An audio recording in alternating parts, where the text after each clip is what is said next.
global superstate where compassion and democracy would have no place.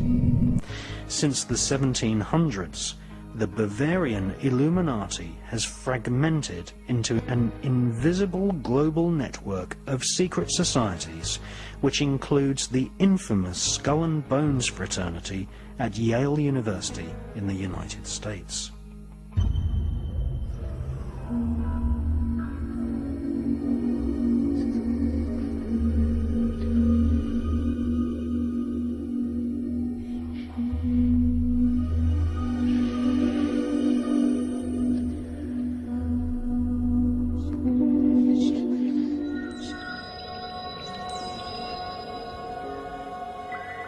The population to believe that this world is all there is, that this is a solid world of solid individual objects, then the idea of things appearing and disappearing or shape-shifting from one state to another, to that sense of perception, is totally ludicrous.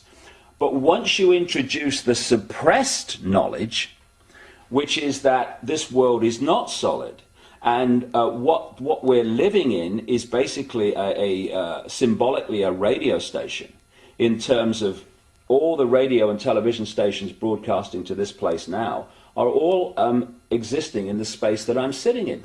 I can't see them. They are not aware of each other unless they're really close on the dial, because they're on different frequencies. And if I'm on or something else is on a different frequency, a seriously different frequency to that wall, then I can walk through it, or something else can walk through it. Just as if I turn my radio on now, I tune into a radio frequency broadcast that's coming through this wall or this window. And so this reality that we think is so solid and all that there is actually like a radio station. And this physical body, this holographic illusion, locks us in, tunes us in like a radio to this radio station, to this reality.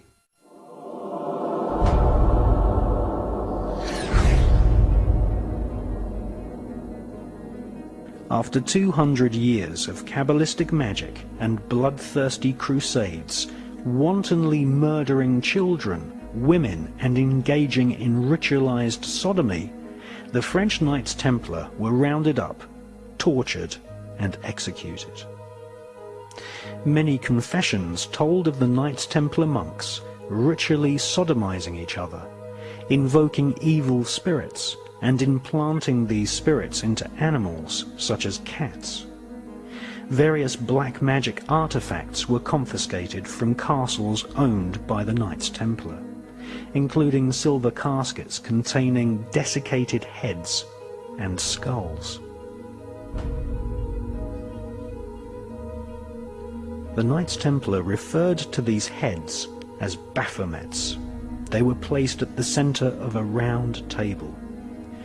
Templars would then conduct a séance invoking the spirit of Lucifer to speak through the head. The most damning information exposed them as anti-Christs. Several Knights Templar confessed that the image of Jesus was spat upon and trampled during Kabbalistic rituals, a satanic tradition which is still practiced to this day at lodges of the Ordo Templi Orientis, which was once headed by Aleister Crowley. Many Knights Templar bribed their way out of prison and escaped to Scotland and the Mediterranean island of Malta. They first renamed themselves the Sovereign Knights of Malta, and then, after establishing trade routes to North America long before Christopher Columbus, they re-emerged in Scotland, calling themselves Freemasons. All versions of Freemasonry, Rosicrucianism, the Skull and Bones, the Palladian Rite of Freemasonry, Co-Masonry, Scottish Rite Masonry, the Ku Klux Klan, and Crowley's Ordo Templi Orientis are derived from the original Kabbalistic rituals of the Knights Templar. The Kabbalistic banishing ritual of the pentagram was in part performed by Queen Elizabeth II during her coronation ceremony in 1952. The ritual was based on the lesser banishing of the pentagram ritual designed by Aleister Crowley for the Golden Dawn secret society.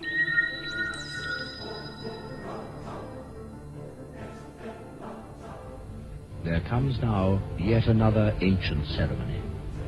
The great officers of state, and the bishops, and the nobles who have borne the swords, the scepters, and other regalia, move to the steps of the throne, which stands upon its dais. This throne, like the raised floor of the theatre itself, is descended from those days 1,500 years ago, when the early kings sat for their crowning upon a mound of earth. So today, the Queen will ascend the steps of her throne, there symbolically to be lifted into it by the Archbishop and the Earl Marshal, in the sight today of a great multitude of people. It is at the moment that she is seated upon her throne that she takes possession of her kingdom.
During the 1930s and 1940s, the OTO Lodge in California was headed by a brilliant young rocket designer called Jack Parsons. Jack Parsons developed patented rocket technology, which is still in use by NASA to this day.